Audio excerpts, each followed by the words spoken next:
What's up, guys? Welcome to the Crypto Savvy channel. I'm Craig, and we are going to be tracking the markets. Traditional markets aren't open today, so we're going to start out with the DXY. Then we're going to take a look at Bitcoin on the bigger time frames and go all the way down in. Is the bottom in? Is the bear market over? Maybe. Do I think so? Absolutely not, and I'll show you why. We have been tracking this market, and our targets have been hitting absolutely perfectly. If you've been watching this, you would know. Also, make sure you watch the whole video all the way through. People always ask questions that I answer in these videos. So make sure you watch the whole video all the way through. Smash that thumbs up. Leave your comments down below. Let me know what you think and what you think. Do you think we bottomed? Do you think this is just another dead cat bounce? Let me know what you think in the description below the video or in the comment section. Make sure you subscribe to the channel if you haven't already for these daily updates. Also, at the end of the video, we're going to take a look at Ethereum, Litecoin, XRP, gold, and silver. All those charts are very old. Those targets are still hitting. So let's take a look. All right, so DXY on the 4-hour. You guys remember we had the target here, broke above, came back down, retested this wedge absolutely perfectly, came back up, and now we're testing this 104 as support. This remains support. Remember, our next target's 105. Once we break this, test it for support and go off from there, I think we have much further down to go in the bear market. So as you guys know, we've been tracking all this together. Let's take a look at the Bitcoin compared to Amazon chart, which I started talking about and made a video about on December 2nd, and everyone called me crazy. That was way back. Where were we at? We were right here when I made the video, and you can see it is playing out almost to the T. And remember, I told you guys, every time we have a big dump and then we get a rally, everyone will get super bullish again just to make a lower low, and then it would bounce and everyone would get bullish again just to make a lower low. That's how bear markets work. This is the worst case scenario in my opinion, 3720 area. You guys know I also have a target around 7,000 range. That is a possible spot for a bottom, but again, we're going to go over it in the charts. Let's get into it.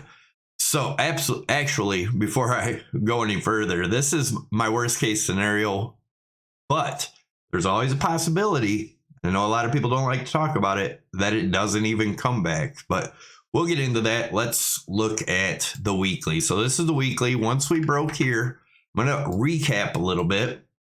We knew right here when the 8, the 13, and the 21 EMA crossed the 55 that it was a weekly sell. I had been screaming it from the rooftops at that time.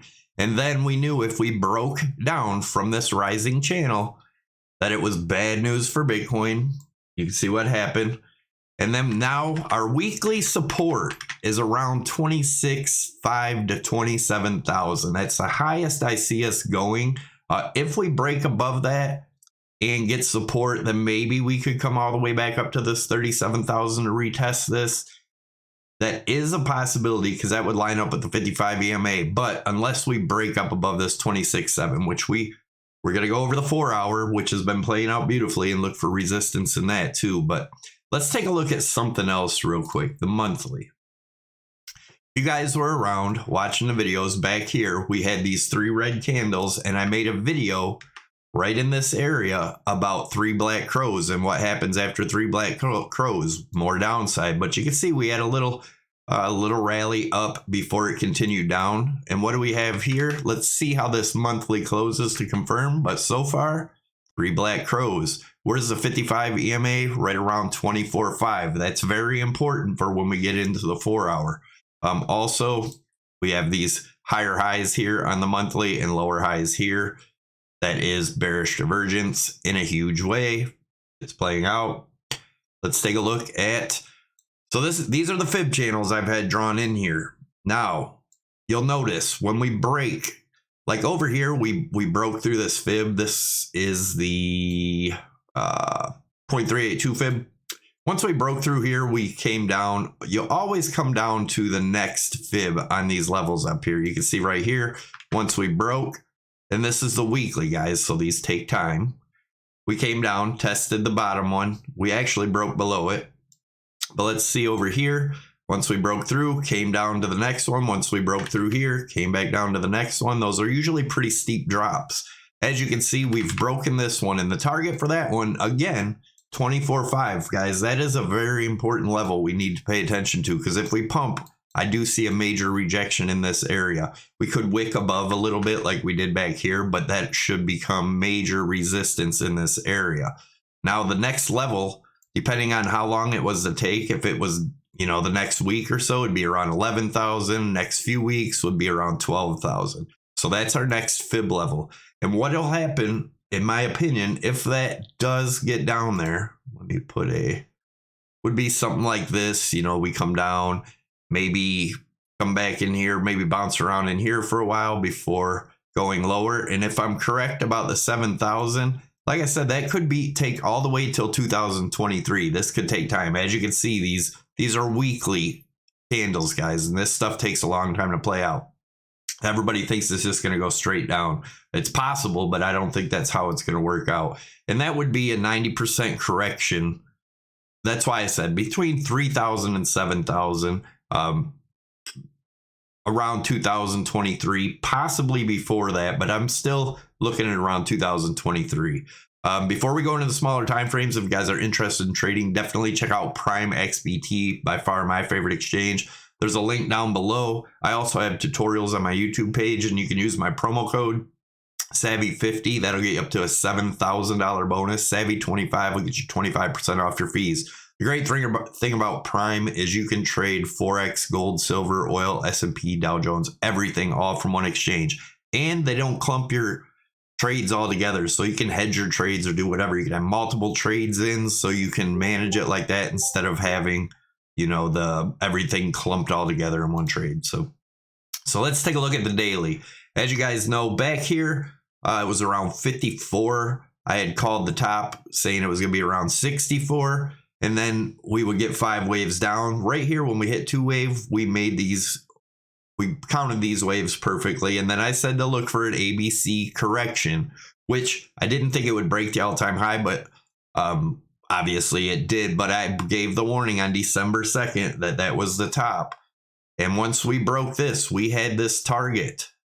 And all that is a measured move from the rising broadening wedge. We brought it down. That was that 24.3, 24.5 range. That's why that range is very important. We're going to talk about it more in the 4 hour. Then we looked at this from where this structure broke right here. We made this trend line all the way down to this low. And that gave us, that's where I get the 64, right?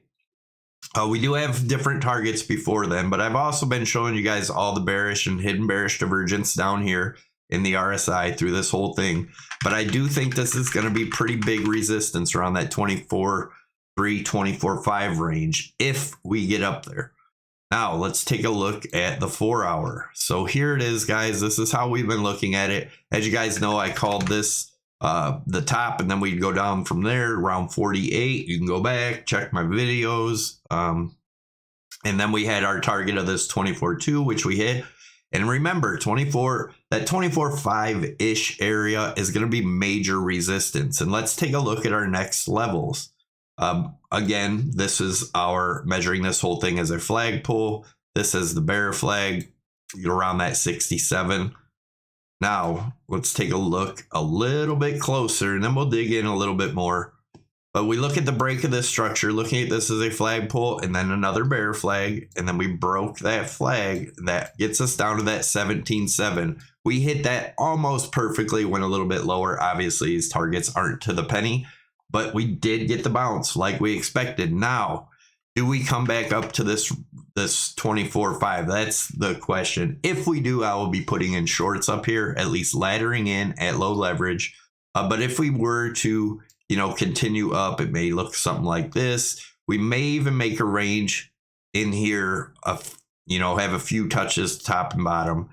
So this will be a good range to trade in if that happens. But remember, I'd said if this 17.7 breaks and becomes resistance, then we know where our next stop is, and it probably won't happen all in a day, but that's around that 60, 500 to 7,000 range. Again, make sure you're subscribed to the channel. Make sure you tick your notification bells to get you notified when I post videos. I do try to keep you guys updated Monday through Friday. I don't usually make videos on the weekends, and I don't usually have to make emergency videos because I give you all the scenarios in this. But as you can see right here, let's go down to here. As you can see here, we are making hidden bearish divergence. Hidden divergence is a continuation of the trend. So if you're going up and you get hidden bullish divergence, then it's most likely going to continue up if you're headed up. Now, people are always pointing out hidden bullish divergence in a bear trend. Hidden divergence can't go against the trend. So if you're in a bear trend and you get hidden bearish, it's not a valid. Then you look for regular bearish. If you're in a bull trend and you see hidden bullish, then it'll probably continue. But if you're in a bull trend and see hidden bearish, then it's usually not a valid count. So as you can see, our EMAs are crossed here a little bit. So if we draw a line in here and look at this as a possible head and shoulders or inverse head and shoulders right here with our trend line there, come up, come back down. And if we break here, we take a measured move of that. Let's see where that would get us. And again, I want to point this out. As you can see, these highs way back here, way up here. So where is that? That's around 28.1. But we could get, you know, into that 24.5 range, and that would be making a much higher high in the RSI, still creating hidden bearish divergence, which is lower highs in the price action, higher highs in the RSI, hidden bearish divergence in a bearish trend, continued to the downside. But let's see if this was to do this here, where would that get us? Look at that, 24.5 would be the measured move target of this inverse head and shoulders. So that's why I say there is a possibility. Now, we don't have to get up there. We're going to have resistance right here at the 22.1, 22.2 range, because that's 55 EMA if we even get up that high. But so let's look at what would confirm some more downside here. Go off of these wicks here. Let me get this out of the way, clean this up a little bit. And pretty much the same target, but let's look if we do break here. I'm going to go ahead and extend this line from this wick.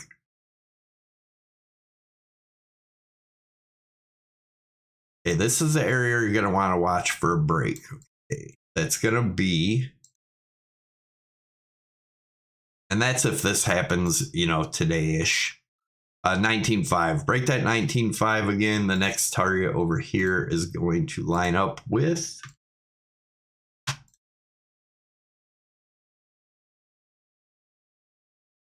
$13,000. So that's what I'm looking at right now. Like I said, I'll keep you guys updated on Twitter and stuff. I have some things to do today. But let's take a look at Ethereum. Guys, you know our target was 1919, and I said if that became resistance, or which it did, the next target was 1560. And if we get that pump to that 24.5 range for Bitcoin, we may see 1560 again over here before coming down. But as you guys know, my bear flag target for this is around 680. Again, if we are in a drawn out multi-year bear market, I think it'll go much, much lower. Litecoin. So as you guys know, our Litecoin target is around 24. We haven't hit it yet. That is the measured move of this rising, broadening wedge. We made this target last year and it broke. So same thing. If we are in a multi-year bear market, I can see this going much lower. But you can see right here, you're made lower highs, and right here, you're making higher highs, hidden bearish divergence in a bearish trend, continuation of the trend. And look at that. Our first target, 28.5, well, our first low target hit. I had showed you the hidden bearish divergence again right here.